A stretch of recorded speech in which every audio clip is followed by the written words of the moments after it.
Welcome back, folks. This is Tommy up with Gadgets, and we've got a cool knife to do a review of today. This is the Kizer Hawk, and just taking a look at it, can see some pretty cool features there just looking at it just right off the bat.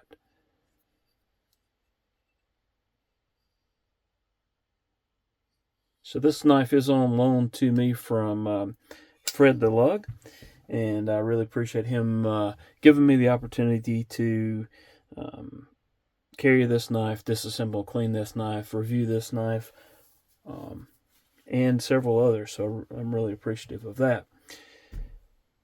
Let's start out. Let's start out like we normally do. Let's do some measurements. I was gonna say something, but let's just go ahead and do what we normally do. So you're looking at about 3.5 inches on the blade, just under 8 inches overall on the length. Let's get our handy dandy scale out and let it tear out. Oops, trying to make all kinds of noise here. 4.8 ounces. Let me take that off and set it. Man, let's tear it out again. Try that again. 4.75 ounces, so less than 5 ounces, so that's pretty good. Let's do some size comparisons with some other knives that I have here. Let's start out with the Northarm Sky High, and we'll also throw in the Benchmade Osborne 940. Alright, and let's get those two out of the way. Let's look at a couple of more familiar ones. This will be the QSP Penguin. And let's also look at the Ozark Trail Slide Lock.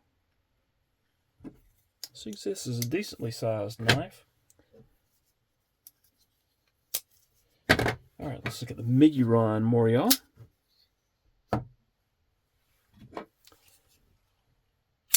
And the Vosteed Acorn. More along the lines of the size of the Morial, just a little bit bigger than the Morial.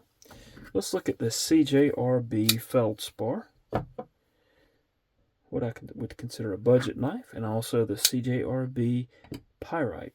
Yeah, that's the Pyrite Alt, not the original one, but I really like that version. Let's look at the Kizer Melitol,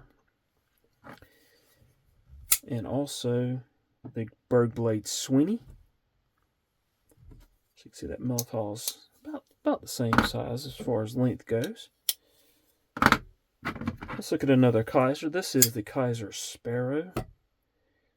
That one's been modified just a little bit. And also the Demco Shark Cub.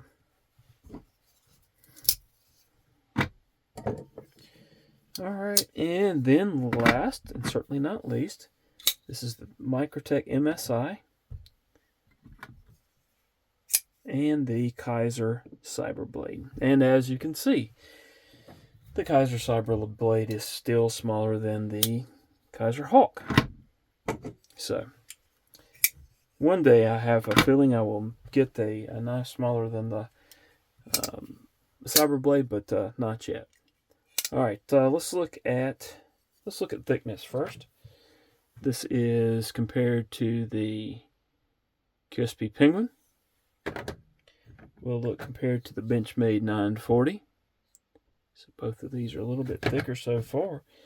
But here's the Miguron Morial, which is a little bit thicker. We'll look at the Vosteed Acorn. Looks to be very similar in thickness there. The CJRB Pyrite is going to be a little bit thinner. The Melitol is probably going to be a little bit thicker, just a hair thicker. And anything else? Let's look at the Demco Shark Cub. You see it's a little bit thinner. All right, let's take a look at like what the pocket profile would be. There it is compared with that same Shark Cub that we just measured the thickness against. We'll look at the Pyrite. So you can tell with this broad handle, or the wide handle, as well as the thickness of the blade and how it sits up above that scale, that it's going to take up a little bit of real estate. Pretty much anything we put against it's probably going to be very similar. Let me grab another knife here.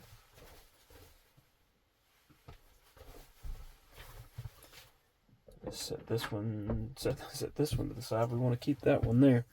This is the Spyderco Sage 5. So you can see it's kind of some similarities there, I would say, in the that profile there. Here's the Penguin, and here's the Morial. We'll do one more. We'll do the Vosteed Acorn. Just kind of show you what how much real estate's going to take up in pocket. So it's not a small knife. 3.5 inches is a good size knife in my opinion, but this this way is going to take up some room, but not too much. So I don't feel. Okay.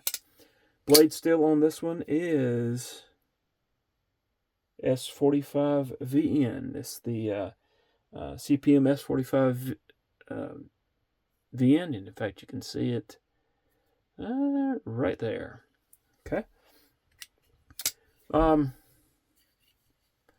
The finish on this is a stonewash finish. I really like this finish.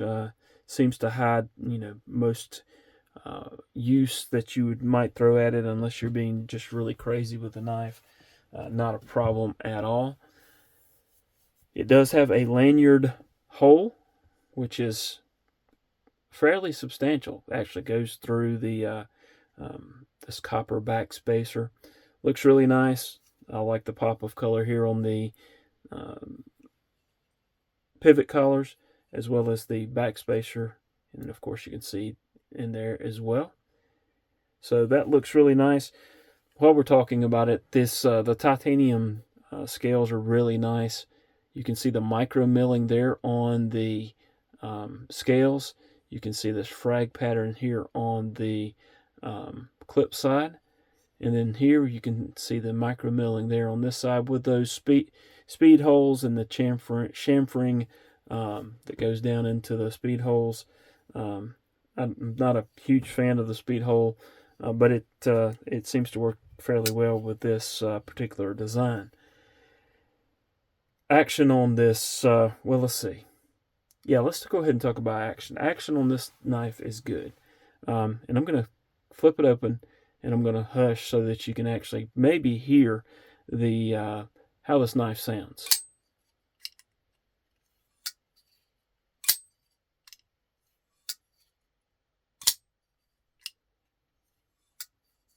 To me, it sounds really good, and you may could have heard that ting. Sometimes it gets a nice little ting.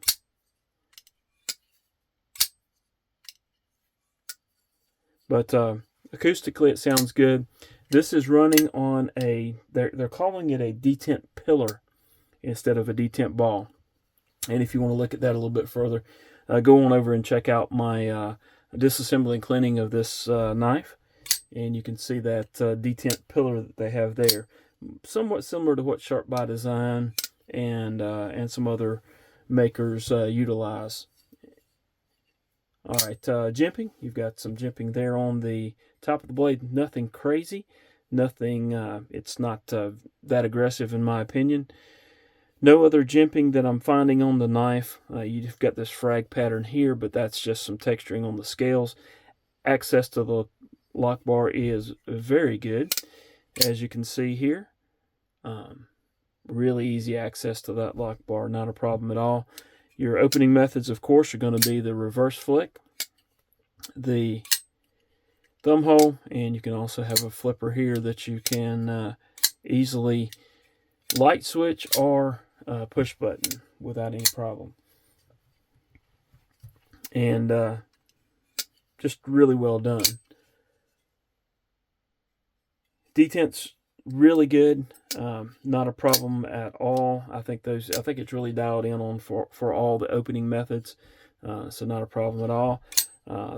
There's the lockup, And if we check any blade play, no blade play either way, side to side, up and down, none of that. The price on this knife, surprisingly, or at least I was surprised, $169 for a knife that has very good action, quality materials, this nice micro milling there, the cool frag pattern here on the back, nice clip. The clip works well, easily in and out of pocket. In fact, talking about pocket, let me grab my pants here that I used to demonstrate that, and let's take a look at it. All right, so I usually wear thinner pants like this, even in the wintertime. Of course, not having it on, it's not wanting to slide down very easy, but it is in and out of pocket pretty easy when you've got pants on that the pockets are a little more structured than it is laying here flat. That's how it looks in pocket. Not deep carry. You're going to have a little bit of that copper sticking out there. A nicely shaped clip, in my opinion. So,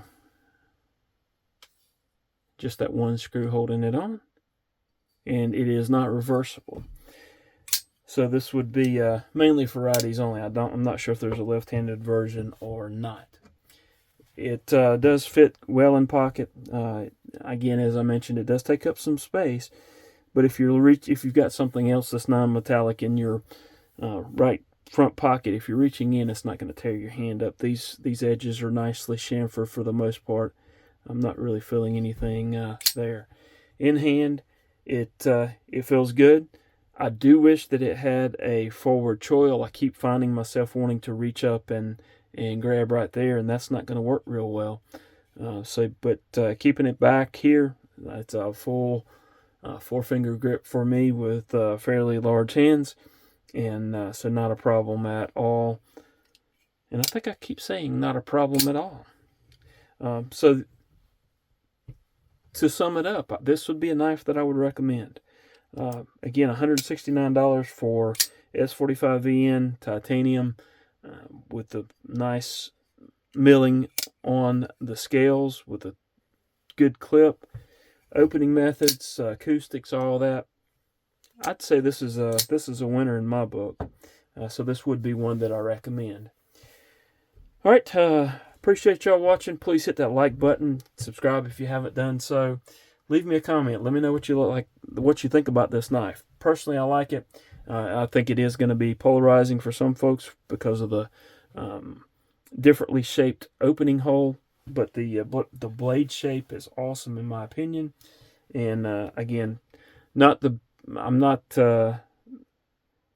speed holes aren't my favorite, but still, it seems to work with this knife in my opinion. So anyway, appreciate y'all watching. Hope to see you again soon. And I hope y'all have a wonderful rest of your day. Thank you for watching.